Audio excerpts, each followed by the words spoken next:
Welcome to the Columbus DJ podcast. I'm your host, your main host, Corrupt. That's right. I'm just kidding. AXCESS. Thank you guys. Thank you, Whitney and Chang, for joining us. This has been awesome. Little project that we started up, and it's just awesome to get to know all the DJs and catch up with everybody. I know it's not been easy for everyone in our field, so welcome. Hey guys, happy to be here with you. Two talented DJs, a lot of experience. One DJ who's been all over the world DJing, and the other who's been pretty much just on High Street. But all over High Street, to be fair. All over High Street, to be fair. But how you guys feeling? Happy to be here. It's good to join the podcast. So let's do some intros. So Whitney, tell us about how you became a DJ and how, where we can find you DJing and what you like to play. Well, hey everybody. I'm glad to be here. I've been DJing for 7 years now. I started off DJing at Ohio State Newark, the Newark branch. Once I found out college really wasn't for me, I found an alternative school. I went to Scratch DJ Academy in New York. Went there. Learned the craft, studied from some of the greats, got into DJing on cruise ships. And that was honestly where everything changed for me. Some of the right doors started to open up abroad for some land residencies. And just being exposed to different types of music has, really helped define my style. I'm open format, but I love Afro beats, reggaeton, dance hall. I love tech house, anything that feels good. I'm listening for a good beat. So I'm really passionate about music and just bringing people together for a good time. That makes me excited that you said reggae and tech house, because that shows the variety right there. So how long have you been doing cruise ships? I've been doing cruise ships since 2015. I launched my first ship with Royal Caribbean. Okay. And I haven't did it consistently since 2015. Most contracts are 6 months. I did 1 6-month contract and then some monthly guest resident contracts. So just on and off for the last couple of years. That sounds amazing. I played one cruise ship, and it was a Royal Caribbean for the OSU Cruise of Cancer. Okay. And I really enjoyed it. It's like the little club on the ship, and it's got everything you need right there. And I could imagine I would love doing that consistently. Really? Yeah, I love being on the ocean. So it's cool. Definitely jealous. It's all right, man. Yeah. You got to do it again once COVID passes or stays with us. So once the whole cruise ship news came with the COVID, I'm sure that was immediately that hit your work there. Well, there's a few different things. So I joined the cruise ship at the beginning of January in Australia. And out there, we were already getting notification that, hey, COVID's starting to spread. So my contract ended up getting cut short because borders were starting to close. So I knew the industry was going to come to a halt. But, as an entertainer, as a dreamer, it's a constant hustle. I'm used to not having consistent work sometimes. So it's just something that I had to adjust with. There you go. Yeah, I definitely want to talk more about cruise ship life, and because I'm sure DJs are curious about getting into that later. Yeah. I got to ask you about Scratch DJ Academy. I mean, these DJ schools are popping up mostly towards the coast. Florida, New York, California. Did you love the experience? Would you recommend it? And maybe tell us a little bit about your experience there. I would definitely recommend it. I took the DJ certification program, so depending on how far you are in your craft, they'll test you. You can start out at mixing 101, mixing 202, scratching, beat matching. It just really depends where you want to take it. But just having the resources was the most important thing. Having an instructor that can, show me how to do a blend or show me how to do a scratch or show me how to set up my equipment. I really appreciated that because I didn't have a mentor. Mm-hmm. Just honestly, the exposure and the resources, I really appreciated a lot, being able to go in and practice in the school, when you're not in class. and just being exposed to people from different places. You know, everyone's bringing a different style to class, so you're constantly challenged, and just being around peers that are also kind of working towards a similar goal was really cool. Yeah, and I got to visit the school while in New York, and I know that's like Rob Swift's baby, right? Yeah. Like, if you don't mind me asking, like, how long was the whole program, and then like, what was the total investment that you had to make? I don't remember exactly how much it cost. It was probably like around 3,500, 4,000. Now it's about up to almost 6,000. The entire course is you're looking at about a year and a half. Now they have like a part-time course. They have full-time and part-time now, last time I checked. So you can shorten that with up in like 6 months or so. But it depends how much free time you have available. In New York, for me, I was a college dropout. Like, I went to New York with $500 in my name. So it was a struggle, like just trying to even make it in New York to keep a roof over my head. But I definitely recommend it. They now offer music production.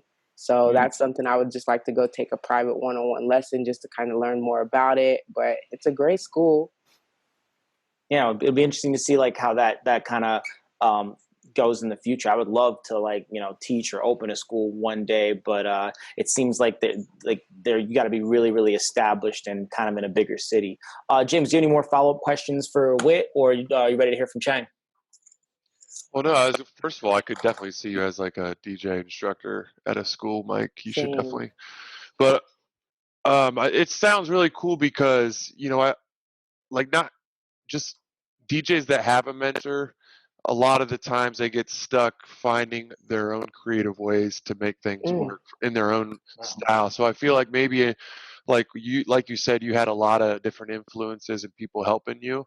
I feel like that's a really good thing if somebody's trying to take DJing serious and to consider going to the schools, because they might be able to find their own, unique style early on, opposed to, trying to.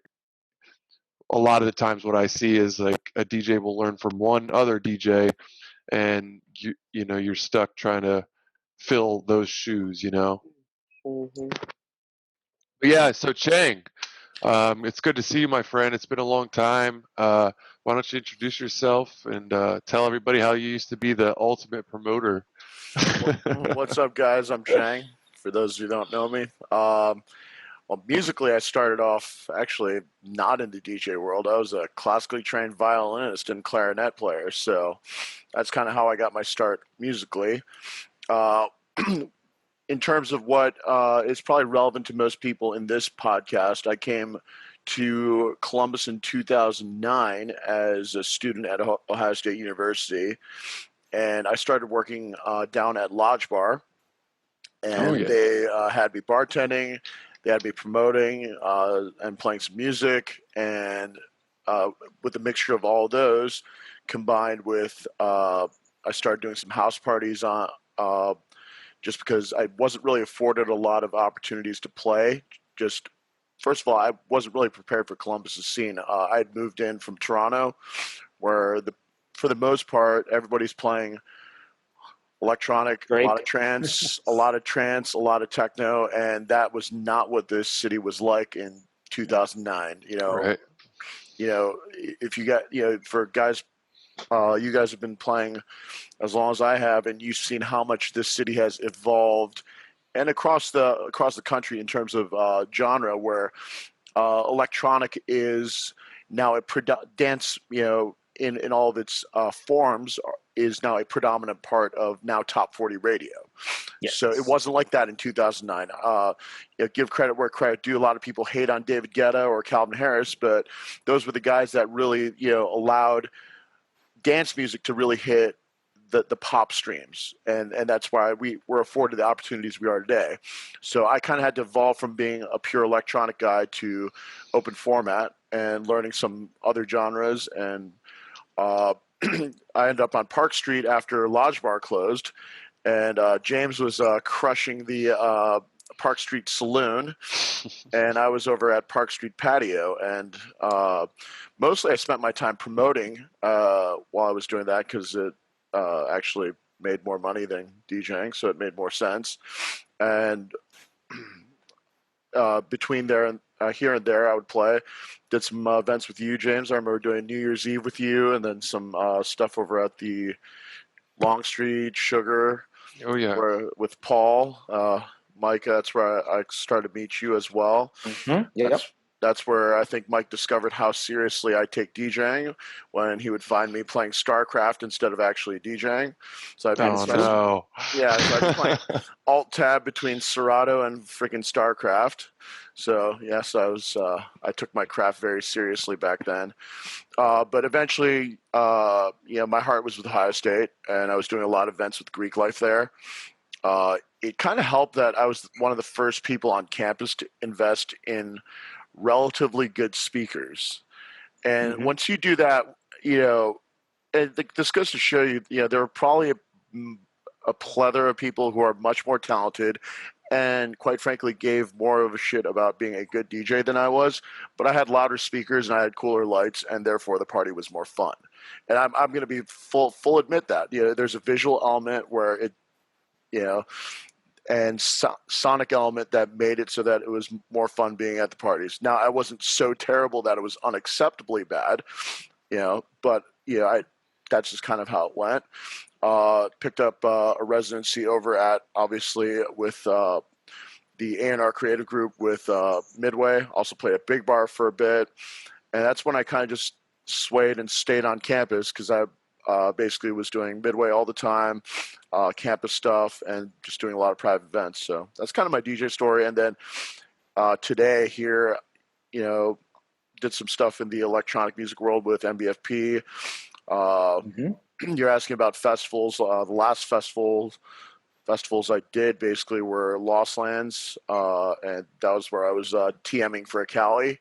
So, I got a little dabble in a little bit of everything, but now I've kind of transitioned to mostly management for hospitality, where I kind of look at long-term goals because I personally don't believe I'm talented enough or good enough of a producer where I think of this as a long-term career move.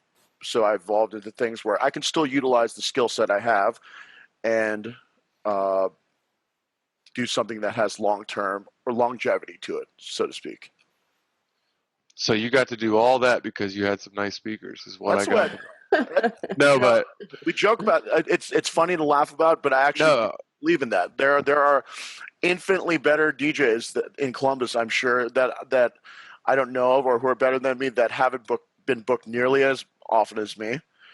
And that's you garner popularity, and if you kill a few events, it has a snowball effect.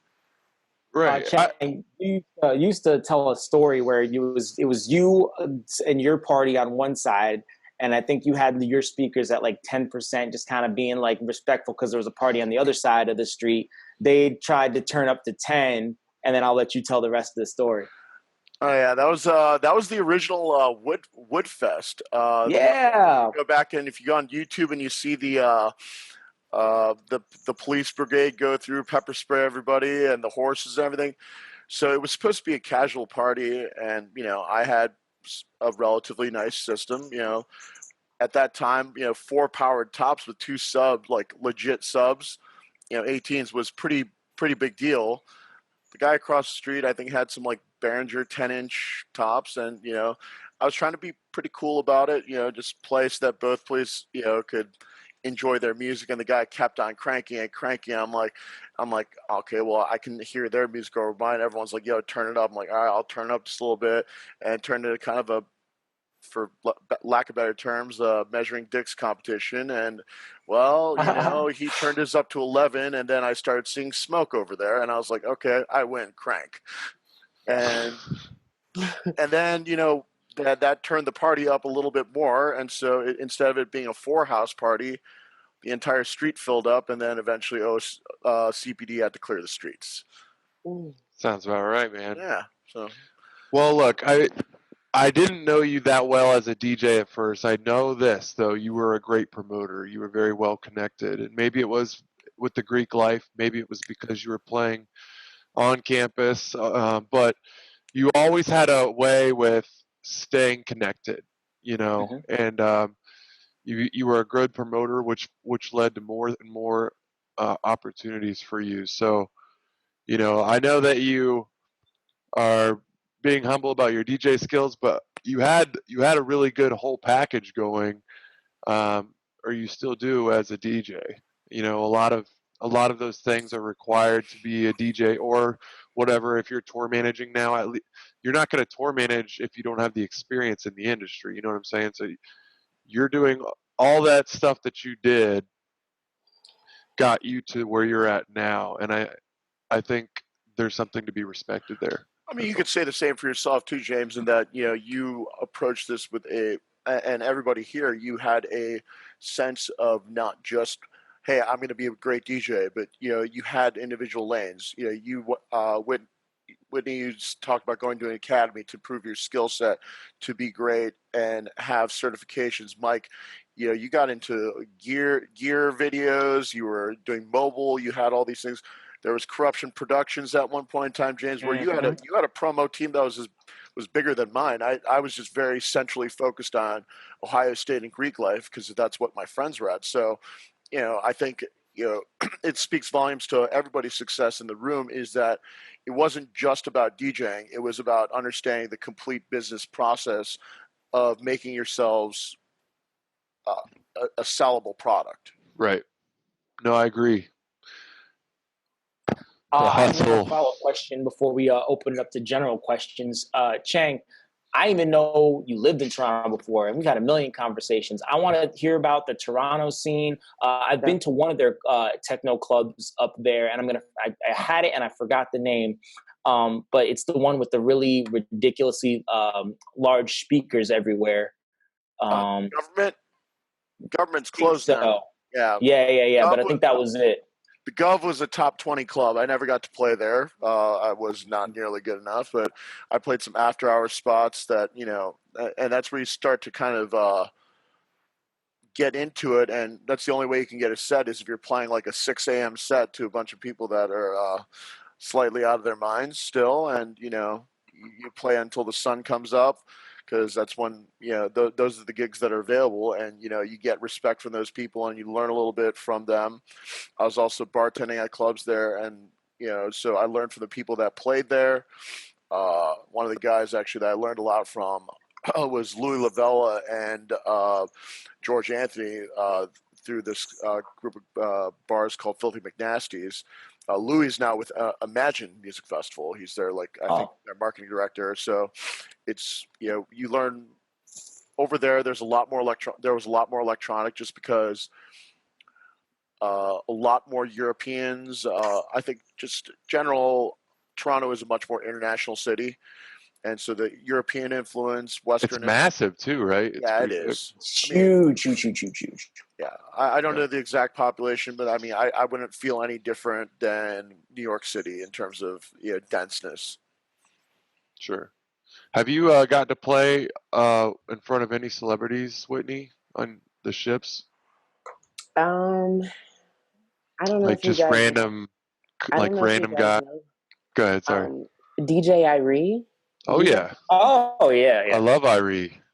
Yeah, I played with DJ Irie before. That was really fun. I really look up to him. So just to have him even in the presence, I kind of just felt like, what an awesome performer he is. Like the energy. So much energy. Yeah. Mm-hmm. Shout out DJ Days just joining us. I wanted to get into the general question, guys. Governor just announced that masks are going to be required in public. I don't know what that's going to look like as far as enforcement, but as far as like an attitude change here in Ohio, I just wanted to get everybody's thoughts. And how do you think it's going to change what we do? I'll go ahead. I think that the virus is winning, and I think whether or not you think the masks are working or not working, I think at this point we just have to do whatever we can. If we want to stay open, if you want to see some sports coming up, it's just better off to wear the masks. I mean, I at first I was like, the masks should be a right. You should have a right to choose if you're going to wear a mask. But at this point, with everything being reopened, I just think it's just better off, to make it mandatory. I'm with it. Cool. What? It's a part of the new normal. Like, I think we should just respect it. I have African print mask for sale if anybody needs one. Nice. Nice. What about you, Chang? How are you as a bar manager? How are you going to manage this? Like, are you prepared? Is there security staff like ready to have that conversation with people who aren't having it? Absolutely. So I mean, that's kind of what I spent my day doing before I got here. Ultimately, the goal is to stay open and to generate business. And in order to do that, you have to comply. It's not personally, my opinion, I think is moot. Whatever the governor and the general public, the mayor dictates, we should follow those guidelines because ultimately they will determine our existence or not, and I certainly don't want to be the one that sits there and screams, well, we should have a right of choice, and then our irresponsibility in that regard led to us being ultimately shut down. Is it hard to manage? Absolutely, but that's why certain choices were made, even within our company. We said this was the time to keep Midway closed. It's really hard to manage a pure nightclub where we don't have, James, you have the luxury at Dahlia where your primary bottle service club, I'll label you that. Mm-hmm. And so you have seated sections. At Midway, we don't have any. There's no seating. Everybody stands, and it's kind of just a giant pit. And sure. I don't have the ability to manage, young adults to be like, hey, you guys have to keep. Unfortunately, if you've read all the guidelines, I don't know if you guys have. They're hard to. No, and I'm not blaming the government for this, but it was hard for them to put out these guidelines in a very good manner because it's something they've never faced. So their solution was, groups of 10 can dance together, but they must be 6 feet apart from other groups of 10. And I look at that and I laugh like that. This doesn't make any sense, but it doesn't matter. Ultimately, we have to do our best to enforce it. I talked to their security staff about, hey, everybody has to keep their masks on. You guys are constantly going to have to patrol and be like, hey, put it on, and just be kind and remind them that, listen, we're all having fun here, but in order for us to keep this fun, we don't want to go back to like a month ago when we couldn't go out anywhere. So let's do ourselves, and everybody else courtesy so that we can maintain a degree of normalcy in our lifestyle to wear a mask. It's uncomfortable. It sucks. But at the end of the day, what's worse is not having anything. Right. Sure. Like you said, the key word is trying to stay open, and that should be what matters. So, especially for DJs. So you guys know how I feel about it. I agree that masks are effective based on what I've heard, and I'm encouraging it. I agree with the governor. However, I do believe in hearing both viewpoints and multiple viewpoints. So I'm just going to play devil's advocate here. I've been out and I see people, they have their mask on, but they're not covering their nose. They have their mask on, but they're adjusting it with their hands that they just touched a doorknob with a million times. So there are people that argue that humans are so bad at wearing masks that it's actually more harmful. Do you guys subscribe to that? Have you heard anything? Have you seen yourself, like people just wearing masks inappropriately? And if you're watching this and you're planning on wearing masks, maybe you weren't before, please use the straps, and especially if you're touching things, and continue to wash your hands. But yeah, sorry, I'm rambling. What do you guys think about like the alternate kind of maybe masks are more harmful? I think sometimes people are just lazy. Sometimes they just don't care. It's so easy just to want to pull your mask down to breathe or just to want to have a conversation. But I think we can definitely do it. I think China has been doing it for years. Mm-hmm. I think we just have to adapt. That's it. We just got to follow. And Whitney, like you said, it's the new normal, and it's going to be like that for a while, probably. Let's just hop on board so we can move forward. What's up, Gonzo? What's up, Sam? Sorry there, Chang. No, you're good. I'm going to answer your question without actually answering and saying that, the opinion is of whether it works or not, I think is absolutely, to me, it's moot.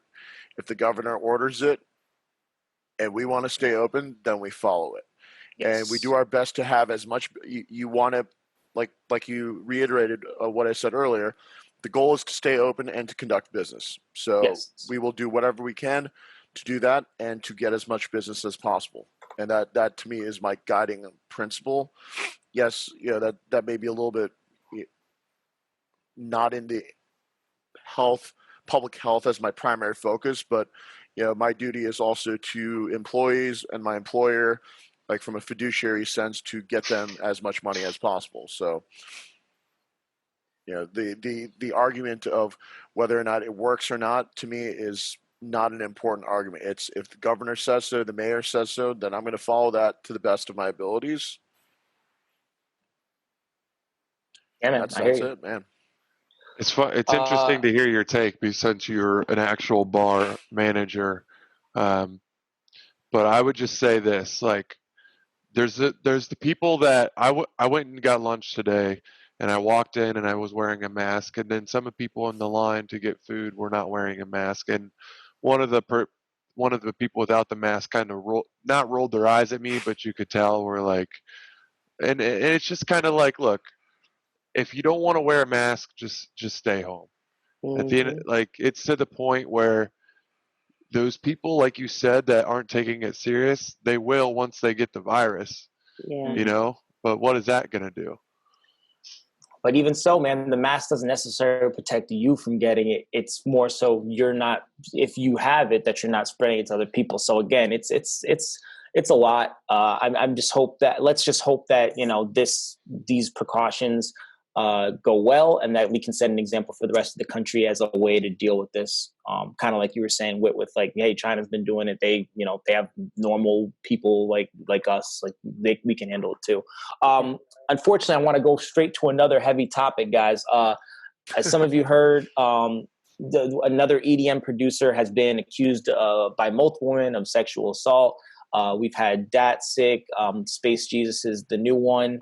I feel like when something hits like national news about DJing, we should talk about it. So do you think these are isolated incidents, or do you think within the EDM world that there's an overarching issue of sexual assault? And with you being a woman DJ, I want to go to you first, if that's okay. I don't think it just happens in the EDM world. I think it just happens regularly, and people don't talk about it. There's been a situation when I was at work on a cruise ship, and one of the bar staff, he was really cool, always upbeat, just happy. He was drinking on the clock, and he kept coming over to the DJ booth and just trying to do way too much, trying to get too touchy-feely. And like he grabbed my ass. Like, we ain't even cool, but just off top, that's disrespectful. I had to report him. And it's just like, I know he maybe didn't mean no harm, but it's just disrespectful. It's violating. And I think it just happened. It happens so often, and people are afraid to speak up. Women are afraid to speak up. They're afraid to lose their jobs. They're afraid what people will think. And I think I think people should speak up. I think we should have more conversations like this. If you're not the playful type, just say that. Just situations like that, I think, could help prevent situations like that happen. Having these conversations and just being upfront with people, just being real. And so much power to you for reporting, because I know a lot of that stuff does go unreported, unfortunately. I want to ask you, like, do you feel like the crews, your superior, whoever you reported to, do you feel like they handled it correctly? Yeah, it was one of those things like, don't say nothing. And I felt like, don't tell anyone. I had to come tell you, like, I'm just overall a cool person, so I don't want to get nobody in trouble. Like, I'm not trying to cause no problems. And, when I told the woman, the cruise staff, she handled it, and she said she'll keep it private. I didn't go around talking about it. But I didn't see him at work that next day. Wow. Chang, you go to music festivals a lot. What do you think, man? I think what you said, what Whitney said, is correct in that it's not exclusive to the dance community. I think what I'll say to that is, I don't know if I really want to openly say this, but I think it's general knowledge, so without trying to be too PC, narcotics usage in the EDM community and particularly at festivals is large. And so with that comes a degree of irresponsibility. And, unfortunately, that's not an excuse for it to happen, but that's maybe part of the root of it that exacerbates the bad natures of people. I think what's good about the dance community is that I'm not necessarily supporting cancel culture per se, but that people are coming out and people are supporting that. In my personal experience with Space Jesus on a personal level, I've only been with him with other dudes. So I've never had a sense he wasn't coming on to me. So I don't, never experienced that. But again, I'm not going to tell people that flat out, you must be, lying about this. He's a great guy.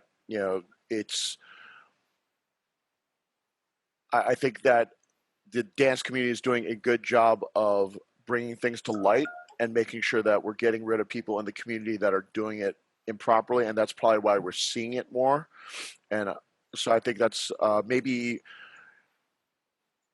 a good thing that we're seeing this not that it's happening, but the fact that we're bringing it to light and not let just hush hush burying it between something.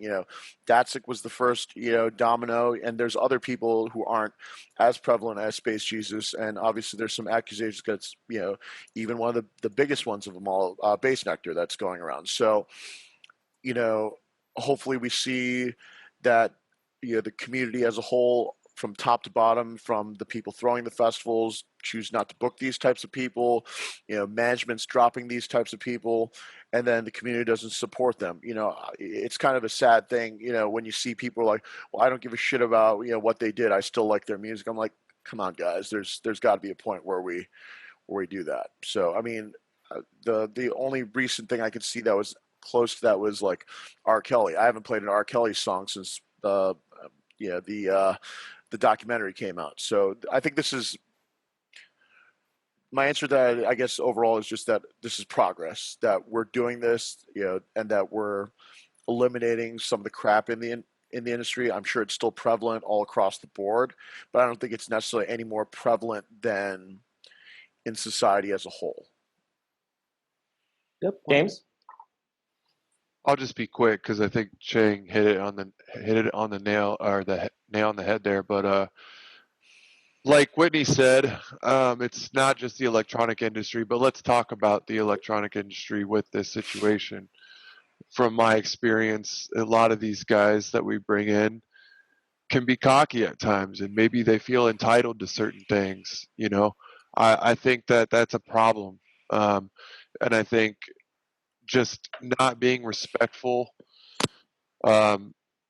it's going to start to come to light, like you said, Chang. I think it was happening before, and now people are just starting to be public with their experiences. And then the electronic community is strong, and I think that everyone will come together, and this will hopefully stop in its tracks. But I think it's important to be aware of what's going on.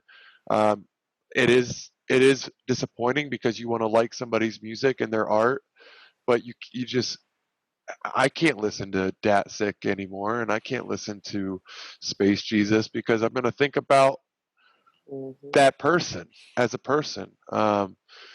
So I think you would think it's just common sense not to do something stupid like that, like what Space Jesus is being accused of doing. But if it keeps happening, I think it'll keep coming to light. And as long as we stay coming together and being supportive of those people, I think we'll be okay. Yeah, and it's much more visible with bigger names like Space Jesus and Datsik. But I mean, just a month ago, I don't know if you guys saw, Graves basically got canceled. Oh yeah, I forgot about Graves. There, and so whether they be big or small, it's good that the dance community, dance community often talks about plur. Well, that respect factor is part of this. I'm not a big plur guy. I'm not big on the candy and all that, but I still understand the tenets of it. Right. the core of it matters, is that you respect it. And I see a lot of people stand up and talk about it, and to stop playing their music, stop giving them streams, stop giving them the attention. I agree. Yeah, so there's one thing that this is so hard for me to say, but like, there's one thing that bugs me about it is that, like, we're all canceling these people, or some people choose to cancel these people. And, America is one of those, like, innocent until proven guilty. So I think the law enforcement really needs to do a better job of listening to these women and getting the stories and understanding it, because I wasn't there. I don't know what happened. I don't know Space Jesus. I don't know DJAXCESS, anything like that. But it seems like enough women have come out that, this is suspicious information. So why are these people roaming the streets? So so for instance, everyone's very comfortable not playing R. Kelly music, but that Michael Jackson documentary came out a few months later. And I didn't play Michael Jackson. For those of you who know me really well, that's I can't say anymore, but that was my favorite artist of all time. So I waited 6 months before I played a Michael Jackson song. I definitely don't play him as much as I used to, and I won't play songs like PYT. So I think people, it's like, okay, are we ready to cancel R. Kelly, but not Michael Jackson? What if there's a scandal about Drake? Are we prepared to not play Drake in the club? So, what are you saying, Chang? No, you're right about that. And it's hard to define those lines, but I think, especially in the cases of DJAXCESS and Space Jesus, there was just, and Graves in particular too, the amount of digital evidence that was shown up in those cases, it wasn't just a hearsay moment at that point. It's like, oh shit, there is a pile.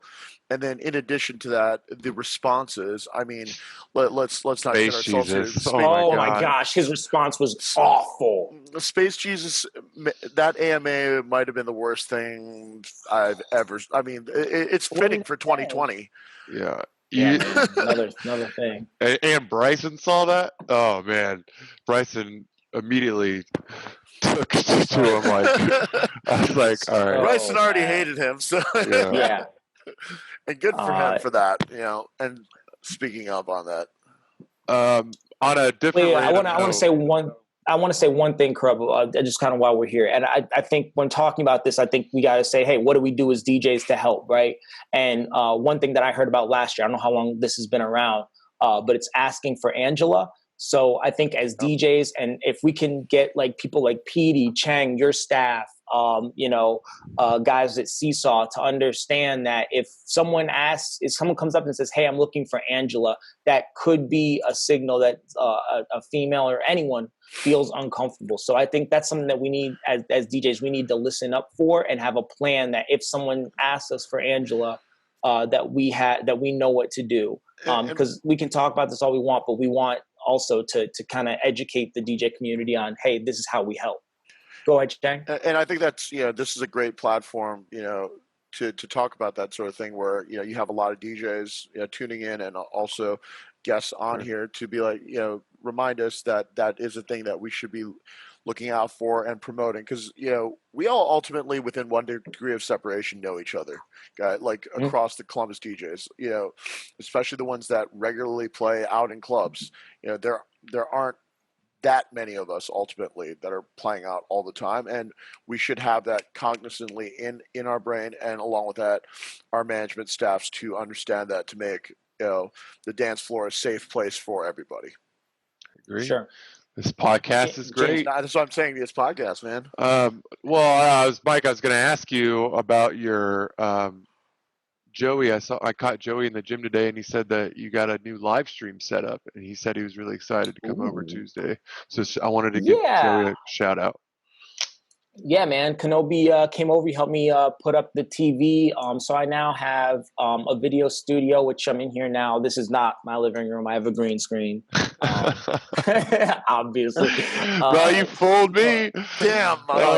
Just look at my eyes are small, so I'm easily deceived. I'm not touching that one, Chang. I can't. But okay. But yeah, this the video studio. So I'll be I tried to do a tutorial yesterday, and my GoPro was giving me all kinds of issues. So I was really frustrated and did not do that. But I have a video studio now, and then also a music studio. So for people who want to come over and practice, or if I'm going to do training sessions, I mean, everything's there. I got CDJs, I got, regular turntables, I got the Rain 12s, machine, a keyboard. So it's just Mark like II. DJ pair. Mark III. Mark Oh, III. no, I do not have a Hercules Mark II. Oh, yeah, it's all right. I missed the first part. No. But if someone wants to bring that over, hey, that's fine with me. But yeah, man, it's DJ Paradise. So hopefully I can start booking gigs so I can afford it. Just kidding. There you go. IOUs. Yeah, right. Oh man, dude. Yeah, James, take All us right, somewhere happy, man. I feel like this has been a heavy episode. Can we talk about something positive? Where are you guys gonna go on vacation as soon as you're comfortable and as soon as everything's back opened up? If you could go to vacation right now, where would you go? Like for me, it's Vegas, because I know I love Vegas. I miss Vegas. I was supposed to go to Vegas in, I think, was it March, for Rusty's bachelor party. That got canceled. I haven't been out there in a while. How about you, Chang? All right, EDC Vegas 2021. Let's go, James. Listen, I'm down. I'm down to hit EDC again. I needed the break, but now I'm like ready to go. I didn't need the break. No, and Vegas is ultimately, you could say what you want about it. It's still the mecca of electronic music across all genres. There are better festivals for genre specific. We can talk about Movement for techno and house, Transmission, Dream State. Even what is that? Whatever the one is, the Q dance, the one they do for the hardstyle one. The hardstyle one, Awakenings. But ultimately, I think it's the most diverse, across the board.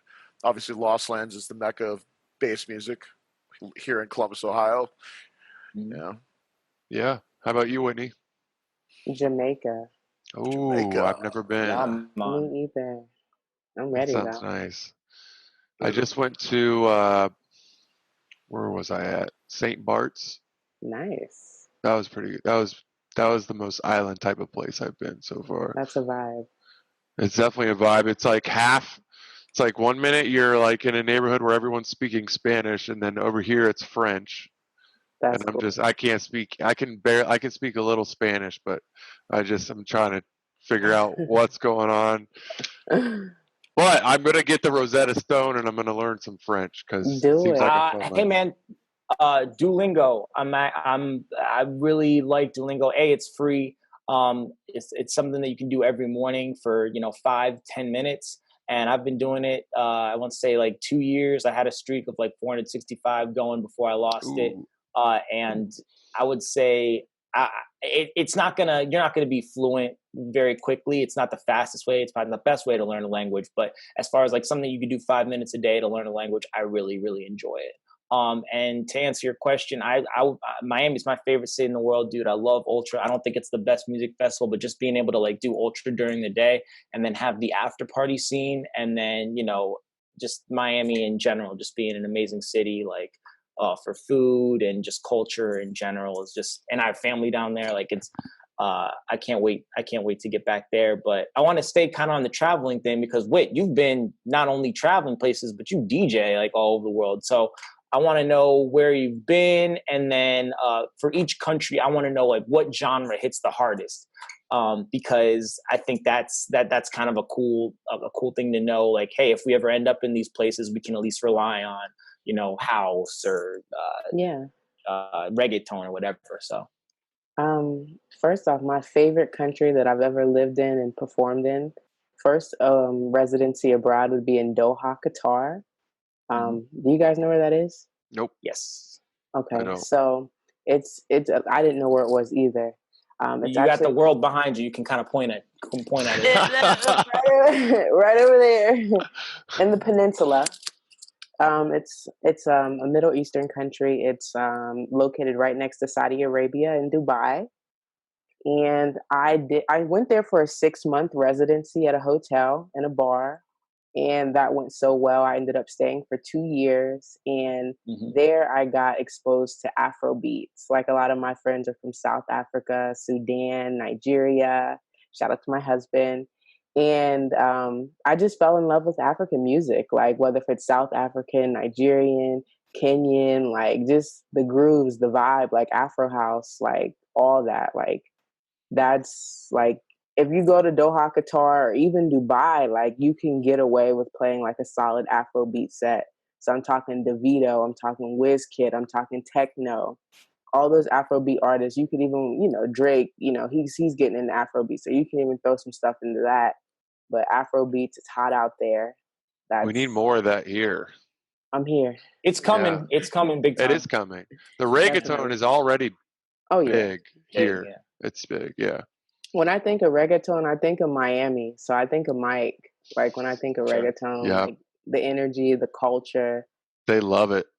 That's one good thing about playing in Miami is the Latin scene down there is amazing.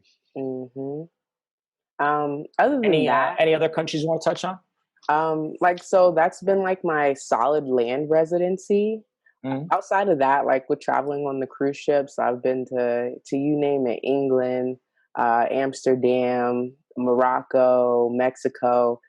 So just obviously the crowds are going to differ for each country that you're in. So, just doing basic research. I mean, if you've got like a big Latin crowd coming, if you're going to have to play merengue, bachata, reggaeton, a little bit of everything. If you've got you're British, and depending on the demographics, so if they're older, if they're younger, you're going to have to play your classic rock. You're going to have to play your Australian hits, which work. You can't go wrong with like 80s rock. Right? You're safe. 70s and 80s rock. You're safe on a cruise ship. You're safe in Australia. You're safe in New Zealand. You're safe anywhere with some classic rock. Other places, like you can get away on the cruise ship, depending which cruise you're on, you can get away with house music. You can get away with like some commercial Calvin Harris, Katy Perry, Usher, all that stuff. But like, if you want to get into like some underground house, you got to really have an audience for that. In Australia, I will say, like, the younger crowd, they do appreciate house music. They appreciate like electro, anything hardcore, anything they feel like they can just lose their minds to. They really get into that. But just anywhere, you just read your crowd, you read your demographics. So yeah, different, and you'll be really surprised what music people are into. So sometimes just saying, oh, this person looks like they might be in the blues, but you turn out they're into jazz, or they're into rock, or they're into hip hop. So, really just knowing how to read a crowd.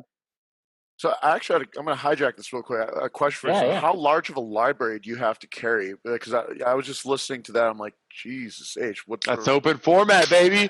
That's what we do. I mean, yeah, but James, you and I are both open format, but that sounds like even more than no, that's impressive. World format.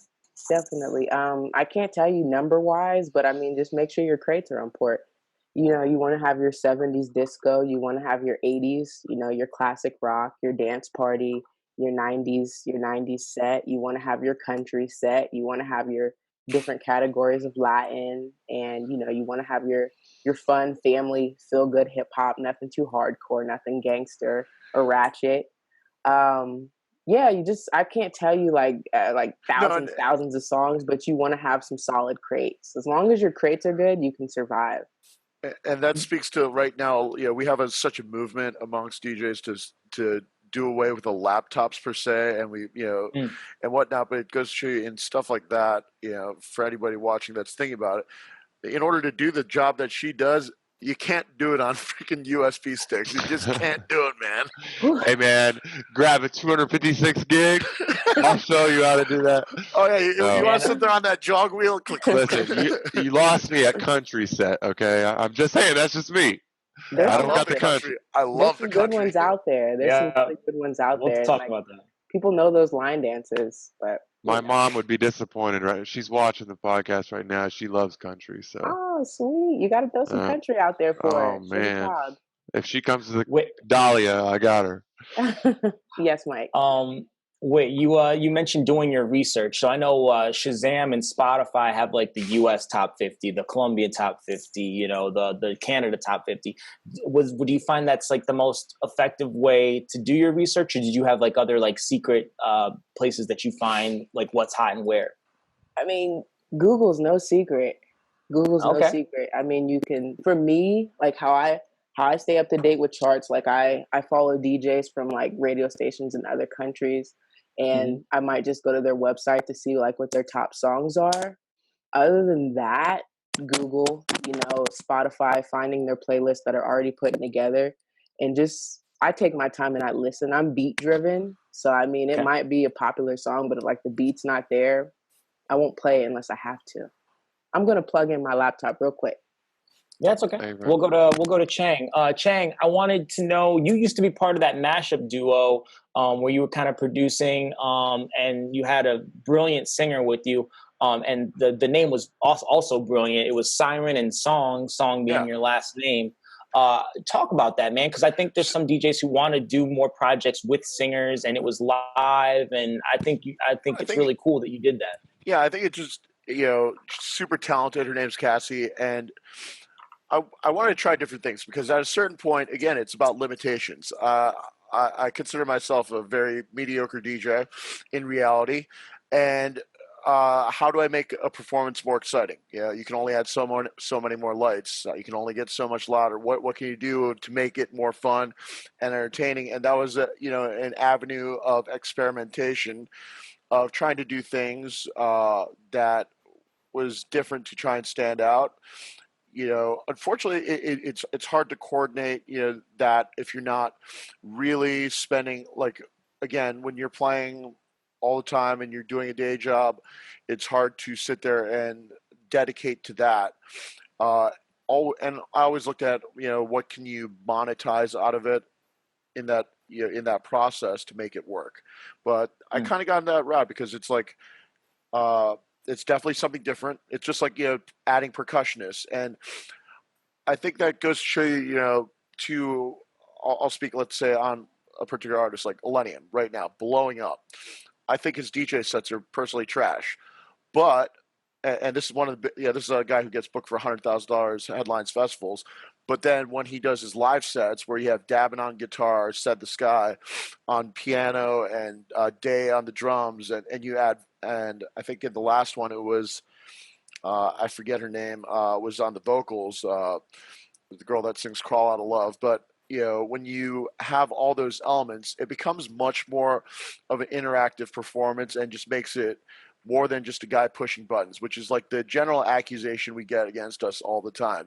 You know, as much as people love to hate on the Chainsmokers, man, you go to their show, it's so well groomed and manicured, like, you know, with their singers, the production, and I think that's the link of making this beyond just being button pushers per se. Man, I was actually gonna say, when you were talking about that, I was gonna say, man, but of all the people who've done it right, the Chainsmokers did it wrong. Because I don't remember that Grammy performance that they did, or maybe it was like the VMAs or something. But I thought that was garbage. And I used to love the Chainsmokers because they were just really good open format DJs before, you know, Selfie and the production and then actually singing and stuff. But I guess we'll just have to disagree on that. But maybe they've gotten better since then. Okay, I don't know about that specific performance, but have you seen any of their recent tours? No, that's the thing. Like, I've seen, the last time I saw them was probably Izu in 2000, maybe 16, 17. So I think the tours are so well curated. You know, I remember at mine, Florida Georgia Line came out. The stop I saw, Florida Georgia Line came out and sang with them, and you know, you had Dia singing with them. It was much more of an experience. It was like seeing a Justin Bieber concert, except DJs are doing it. So and now if you saw their recent Ultra set where they were closing Ultra on one of the nights, I mean, I forget Drew was singing the whole time. Like, they've evolved into much more of a performance, and that probably is what makes them distinguished beyond just being a good open format DJ and putting out a few hits. Yeah, I agree with you. James, got any more questions based on that? Nope. Cool, man. I pretty much agree with Chang on that too, by the way, with the Chainsmokers. I think their last few tours, and I'll just say this real quick, like, it was the last few years you saw more and more bigger DJs go that route because, you know, the money's there. To have that kind of production, more entertainers on the stage. And I think that, like you said, Illenium, you know, when they do that live band set, dude, that's just incredible. The energy is just 10 times what it is when he's just up there playing that same set on CDJs. So. It really is. And I took one of my friends who, Rob, he's from Pittsburgh. Brandon, who is Rob's tour manager, to the show. And Rob, Brandon's tour manager for Buku, Space Jesus, unfortunately. Yeah. But, you know, maybe not now. Maybe not something to highlight right now, but he's been in the scene for a long time, and he runs a bunch of the venues out in Pittsburgh. And I was like, hey, you want to go out to the show in Pittsburgh with me? He's like, I'm not a real big fan, but, well, you know, fuck it, I want to hang out with you. He's like, bro, that was sweet. Because it was a complete package show. And that's where you could take literally a mediocre DJ who happens to be a good producer and make an entertainment spectacle that is... Pretty sure we did that same thing at Park Street Patio, but hey.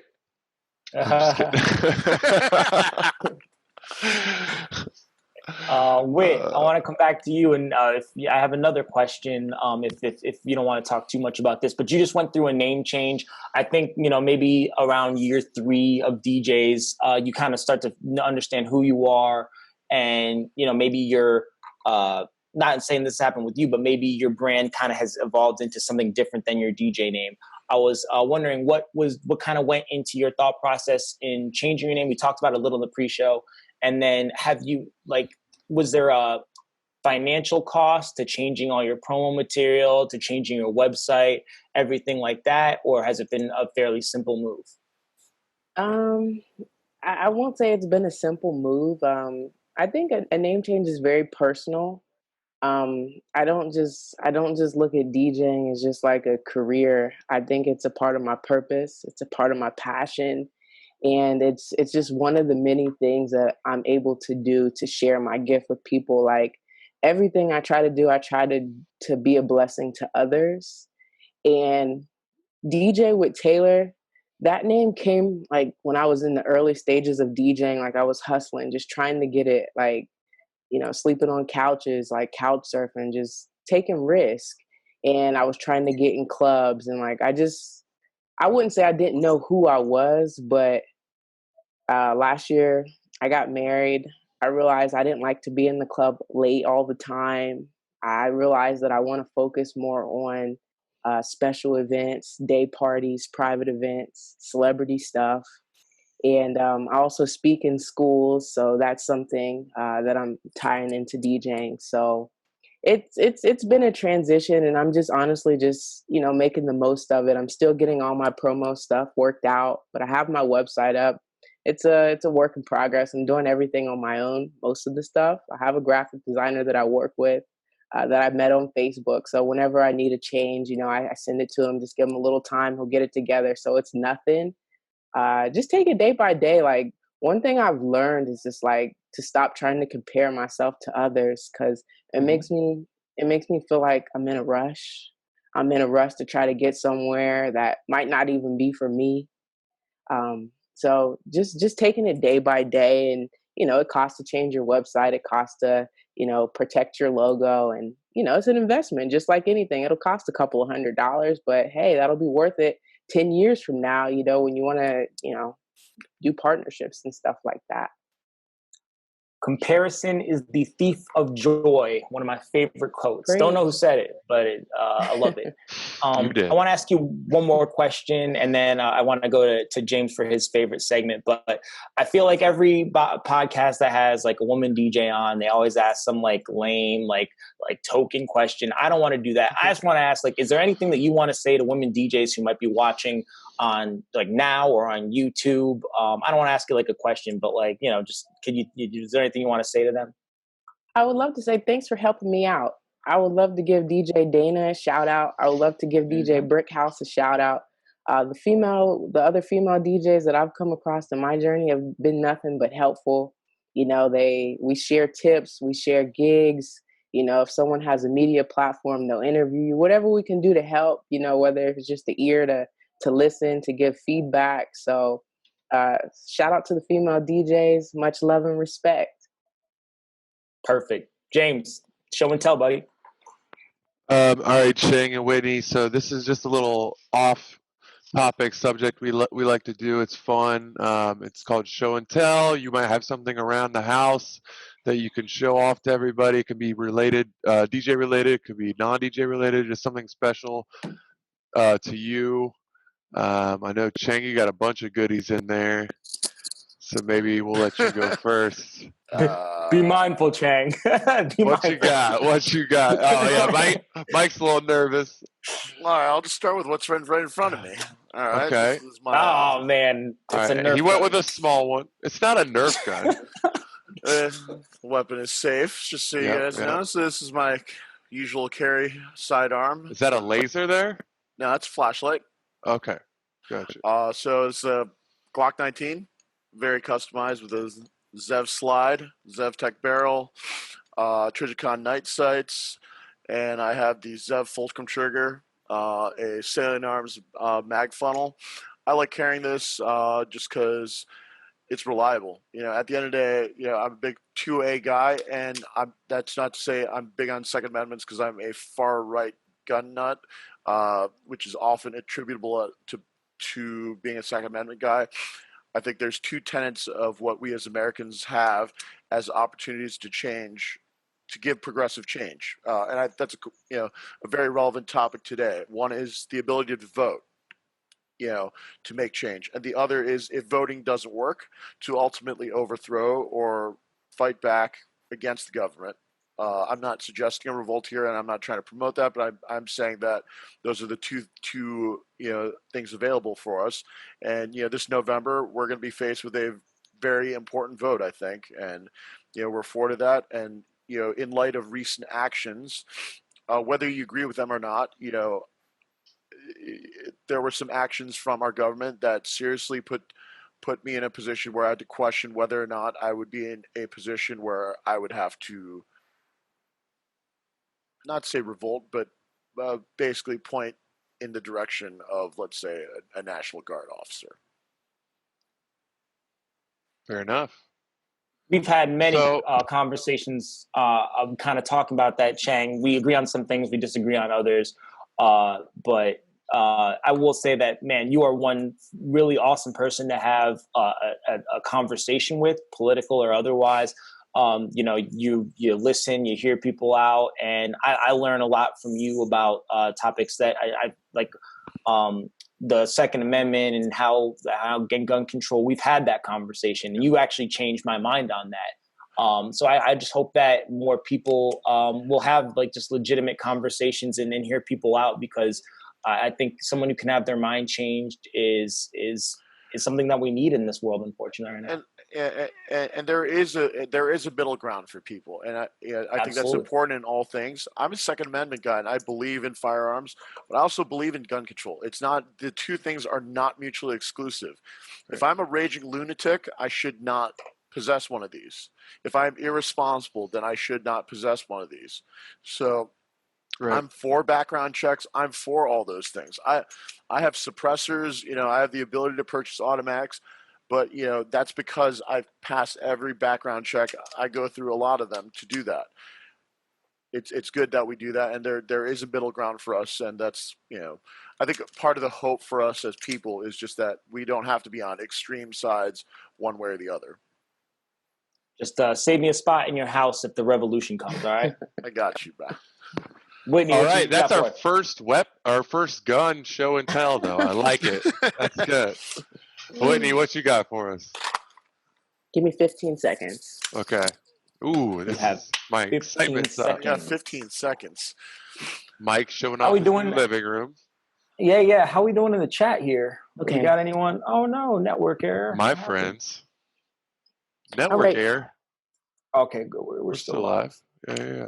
Let me All know right, when you guys are ready. Whitney, I'm ready. We are ready.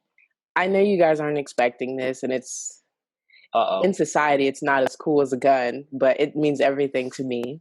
And I've had this Bible since I was born. Oh, okay. All right. That's a fancy one. That is a nice Bible. Is that the original one right there? It's up there, you know? It's up there, man. Okay. Like, I don't know if it has any pictures, but I mean, Well, so what translation is that one? This is Hebrew. Oh. No, I'm joking. I was like, man, wow. I believe but it's right to left. it's the King James version, James, and it's all right. it's our family Bible, and it's on. you know, I've had it since I was born, and you know, I think I'll hold on to it, you know, after my mom, after her time. I think I think So have you read the whole thing? Oh no. Okay. I haven't, and I'm not proud, but I haven't read the whole thing. I hope that one day I do read the entire Bible, but yeah. I think we all know one or two DJs that could use some Jesus though. You said you read the right whole here. Bible? You said you read the whole Bible, crap? No, I said I would be impressed if you did. And then you can tell me all the highlights that I need to know. Don't hold your breath. Am I going to heaven?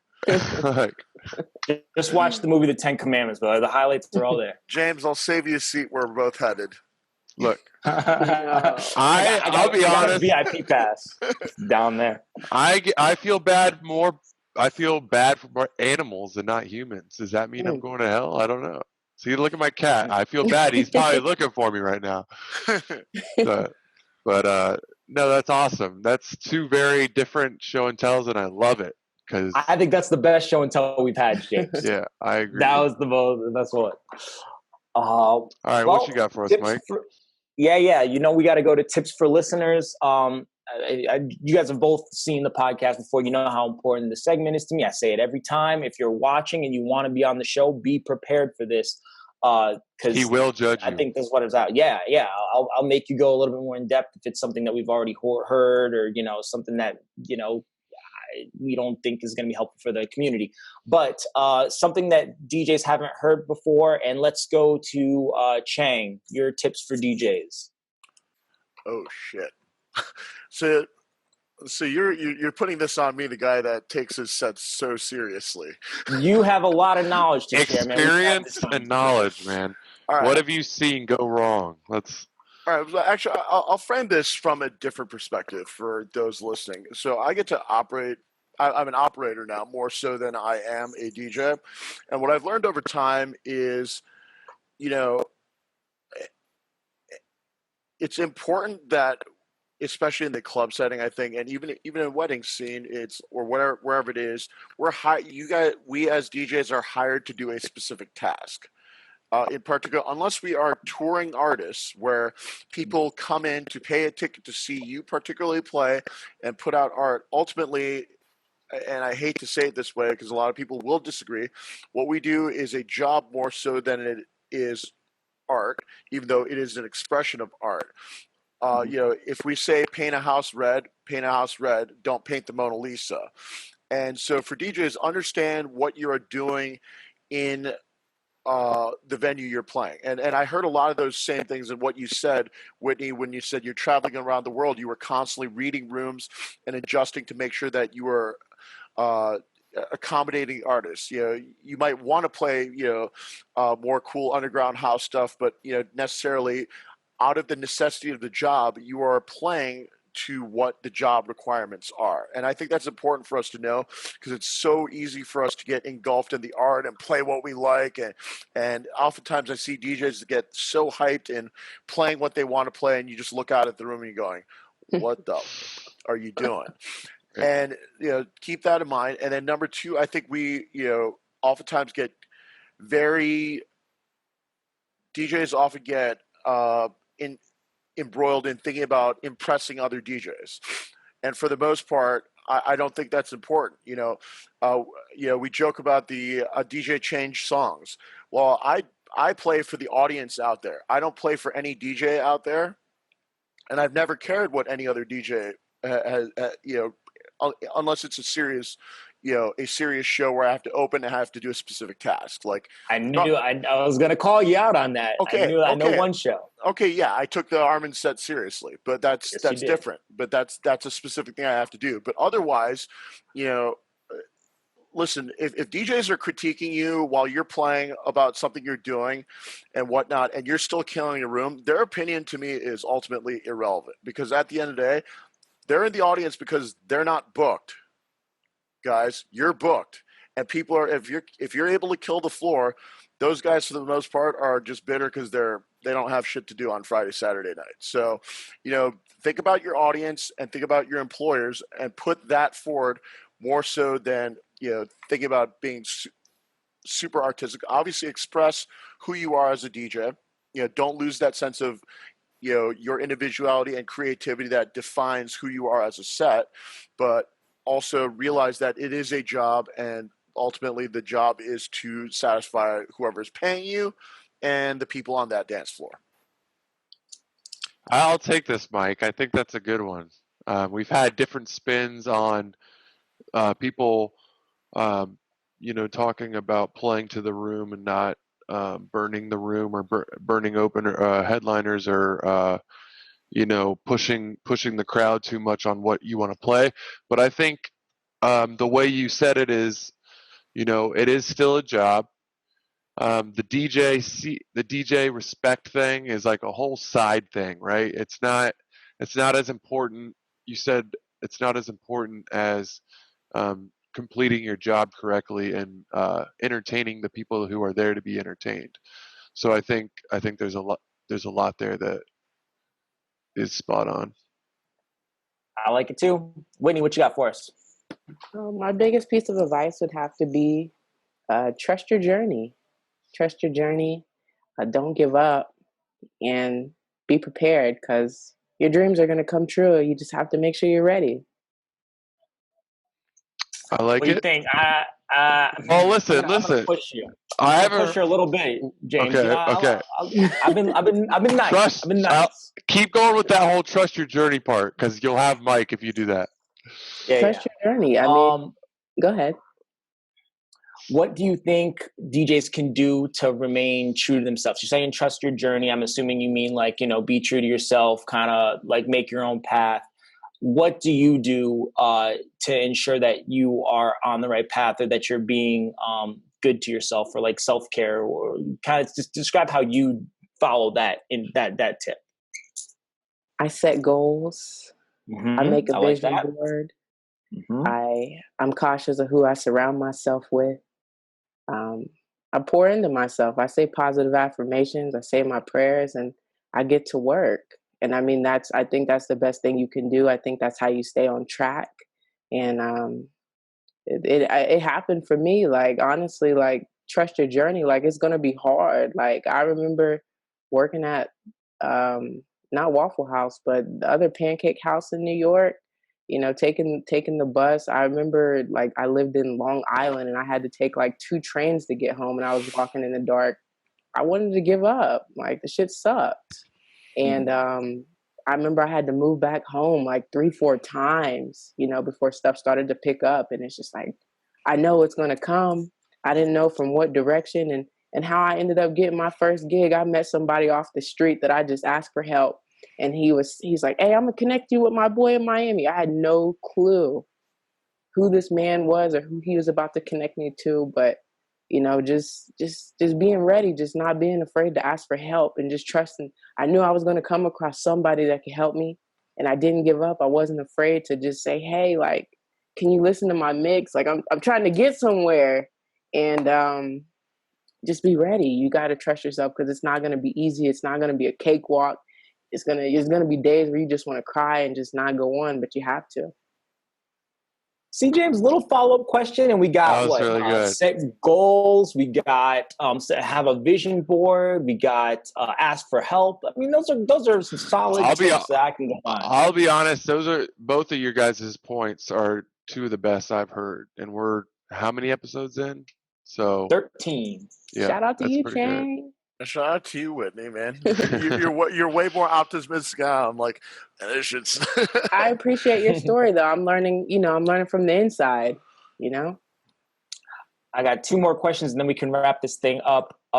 Chang, I don't, you probably go on forever, but you've been talking the whole show about how you're not the most technical DJ, or you kind of go outside of the realm of what, a good DJ does. You know what I mean when I say that. Absolutely. Talk about your mixing and programming style, because 1 minute it's trance, then literally next song could be country, the next song could be hip hop, and it works. And if you don't believe me, if you're thinking there's no way it happens, I'm telling you, ask anyone who's seen this dude play.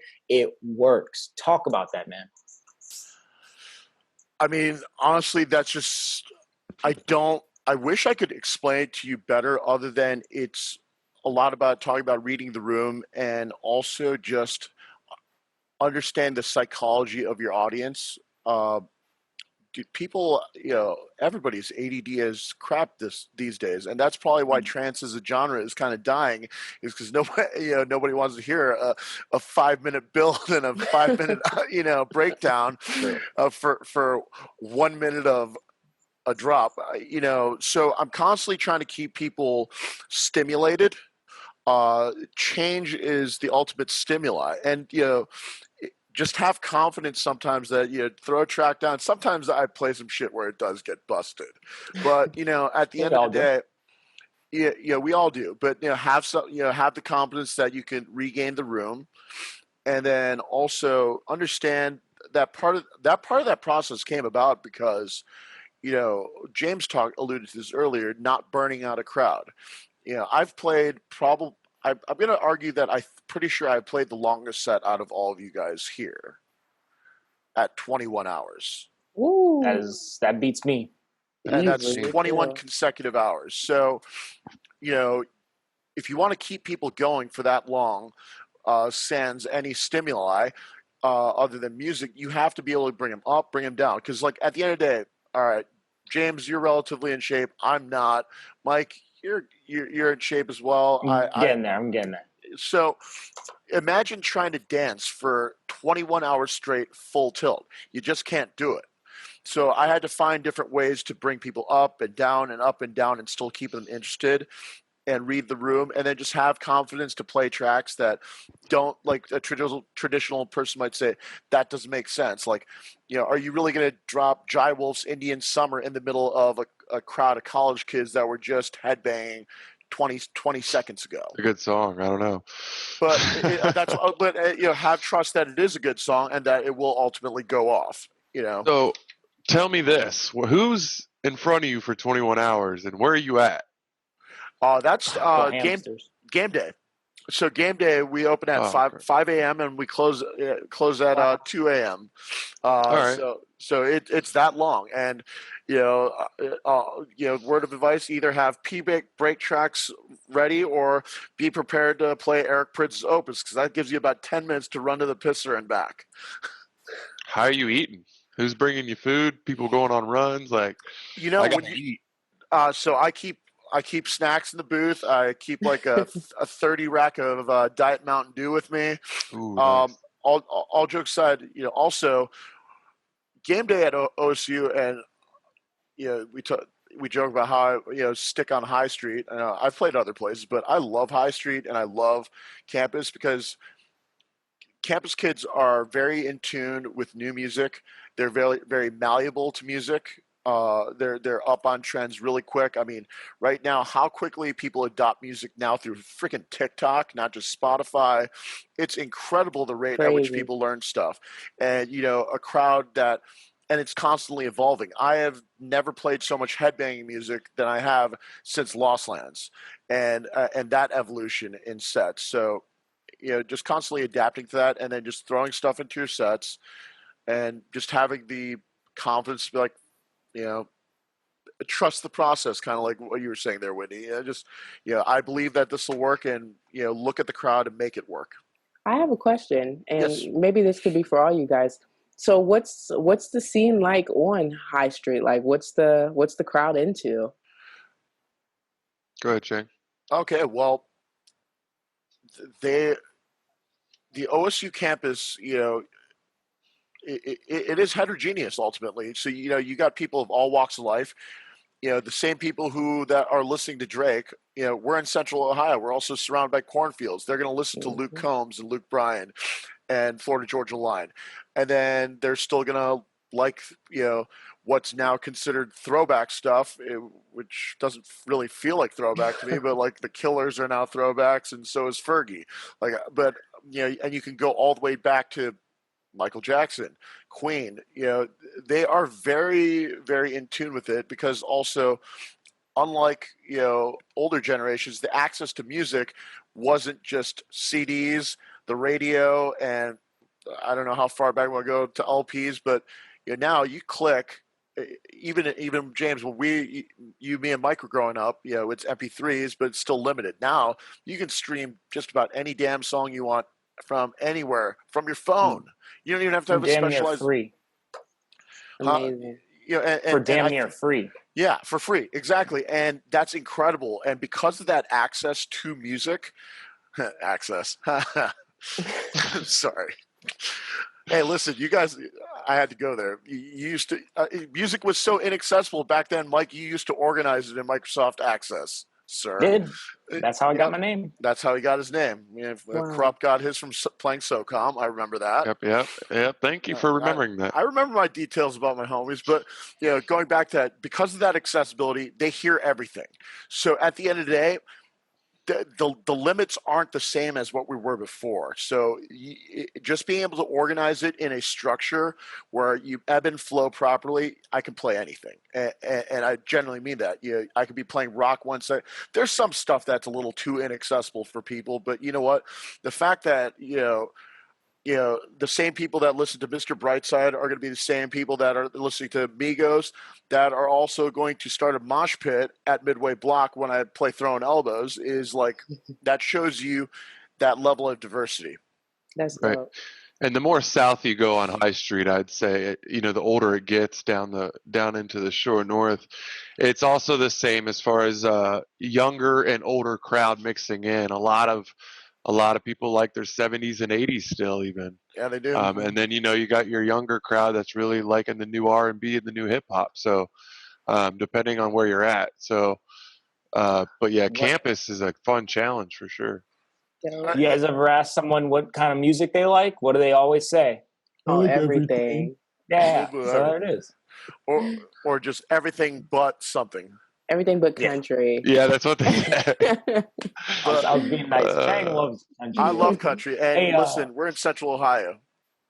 Yes, we are. And I play probably the second most amount of country in this. What's that one country DJ that's big, that travels and plays? Troy? No. Cowboy? No. No, it's like D Silver. Or yeah, Silver. Yeah, I see him all over the place. I heard it's DJ Silver. Allegedly. But there's no way he's playing just country, right? I mean, I don't know him, so he does edits. You're right. Edits. Edits, okay. He does. I know. Whit, last question for you. Actually, we'll let you guys kind of talk about your social media and where people can find you, but you do the cruise ship thing. I think, DJs hear that and they go, oh, that sounds so cool. Are there any concerns, and what makes a good cruise ship DJ? What skills, separate from a regular DJ, do you need to have in order to be a cruise ship DJ, and what concerns are there? So there's levels to being a cruise ship DJ, depending on what cruise ship you're on. So you could start off as a host DJ. So you're going to be hosting like trivias, karaoke, and you're going to be DJing as well. Mm-hmm. You have just the regular DJ, resident DJ, and then you have like your guest entertainer. I started off as a host DJ, hosting trivias, karaoke, all that. And that makes you very engaging. You definitely want to be very engaging as a cruise DJ. You need to be able to connect with anybody, whether if it's a 5-year-old or a 90-year-old. You need to be able to connect with them. I've worked my way up to a guest entertainer now, and you just need to be versatile. You need to be able to play anything, anywhere. You need to be able to adjust. And you have to remember it's not about you. Just like Chang was saying, like, you're here for a job, and your job is to make people's vacation fun and memorable. You're not going to the entire cruise, you might not get get to play anything you want to play, but everyone might have a great time and they might say you're the best DJ, and that might be job well done. So you have to take care of the guests. I think that's the most important thing, and be versatile. So what do you think is there? So if you had to pick like the one thing that like, because I do understand that like some cruise ship DJs, they do it once, they do it twice, and they're like, oh, I'll never do this again. Like, what do you think is the number one thing that contributes to someone like stopping being a cruise ship DJ? What'll stop you from being a cruise ship DJ is having a or bad like attitude. what okay. I mean more like, you know, is there any concern about being on the water for 6 months, being away from your family, the Wi-Fi not being great? Is there anything like that? That's all out there. All of the above. Like, I mean, being away from, depending how long your contract is, being away from loved ones for a long time can be hard. Depending how many hours a day you work, some DJs work 10 to 12 hours a day. Some only work 4 a day. So your work hours can be kind of hard. Just really being flexible. If you're not flexible, if you can't get that call, say you don't start work until 10 p.m. at night and you got a call at noon. Hey, we need you down on the pool deck. You know, there's a big birthday party and we need some live entertainment. You know, you can't have an attitude. You got to get dressed, get fresh, and go cater to the people. So you have to be flexible. If you're not flexible, you won't survive. How's the hospitality on the cruise ship? They take good care of you and stuff when you're in and out of work? That's good. Definitely. Depending, like there's, like I said, there's levels. So I've experienced both ends where I felt like, man, this is hard as hell. Like I'm working like 12 hours a day. Like I'm sharing a cabin. Royal Caribbean is nice though. Oh right? Yeah, Royal. Like if you go on Royal as a guest DJ, you can get the guest cabin. You can get privileges in the guest areas. DJ for a few hours a day. Get time off the ports. So it's, you know, there's levels, and I think, you know, if it's for you, I think, you know, you could continue to do it. Very cool. And in the interest of time, I'm just going to say a shout out to 614. I did not see any releases, so make sure you guys check out Corrupt's Reborn EP. The EP release party was awesome. We had a great time. And actually, I don't think Intel released anything. Hey, Mike, thanks for getting on the mic, by the way, on Friday. Thanks for getting on the mic, man, during my set, man. I appreciate it. Yeah, dude, it was fun seeing the reaction, dude. And like, I think people need to let people know, like, yo, I made this, like, because that's, I mean, you wouldn't know that. It's not like you're singing on the track, you know. Sometimes it's fun to watch people's reaction if they don't know it's your song too. So I was doing a little bit of that as well. But congratulations, I messed it up for you. Thank you. I heard it. I heard one of the tracks on Instagram, and the energy is crazy.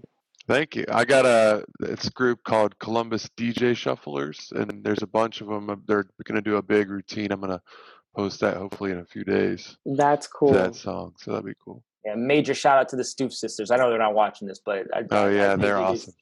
They are awesome. Guys, where can people find you? Give us your internet handles for whatever your favorite social medias are. Chang, we'll start with you.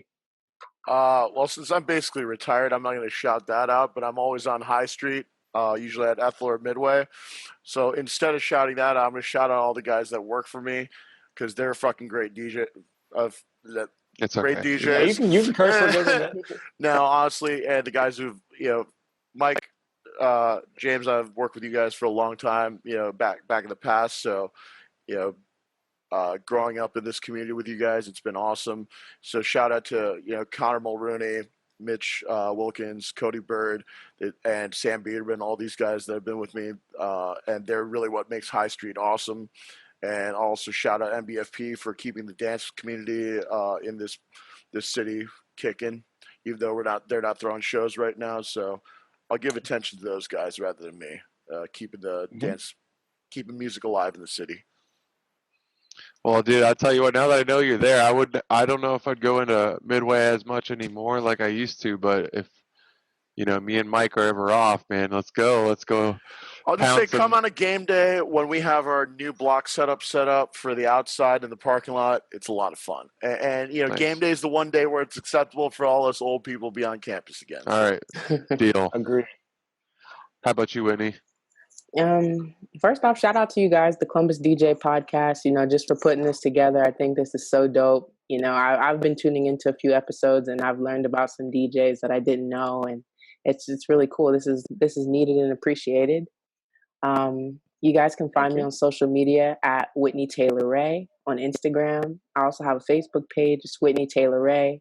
On Twitter, my name was too long, so it's just Whit Taylor Ray. I would also like to give a shout out to me and my husband's company. It's called Afala. It's an African fashion line. We're starting off with African face mask. A mask is mandatory, so you can find me on social media. Hit me up if you need a mask. I also want to shout out Loudwave TV. Those are nice. Those masks are sweet. I appreciate that. Yeah, nice, they're very nice. So, yeah, tap in social media. Shout out to Afala. Shout out to Loudwave TV. Shout out to everybody that's tuned in. Man, if only there was like a nightclub that you could like set up shop outside, and anyone who had a mask, you could be like, "Hey, go get that mask from Afala right here." Oh, I could easily set that up for you, dude. I would love that. I'd appreciate that. Sure. And if you were watching this on YouTube, you've definitely heard something that helped you out as a DJ, or you were entertained by something, or you're gonna go to Chang's house if the revolution comes. So like the video. Subscribe to the channel for more podcasts, more gear reviews, more tutorials. We do everything DJ on this channel. Chang, Whit, thank you guys so much for being here. So much great information. We made it right to 8, so I know that's pretty good. James, take us out. Thank you guys so much. Episode 13's in the books. We do this for the community. You guys are awesome. Hopefully, we'll get you guys back on here again sometime. So thank you. Thanks, guys. Thank you, guys. Much respect. Peace out, everyone. Have a great weekend. Stay safe. You too. Yep. Thank you.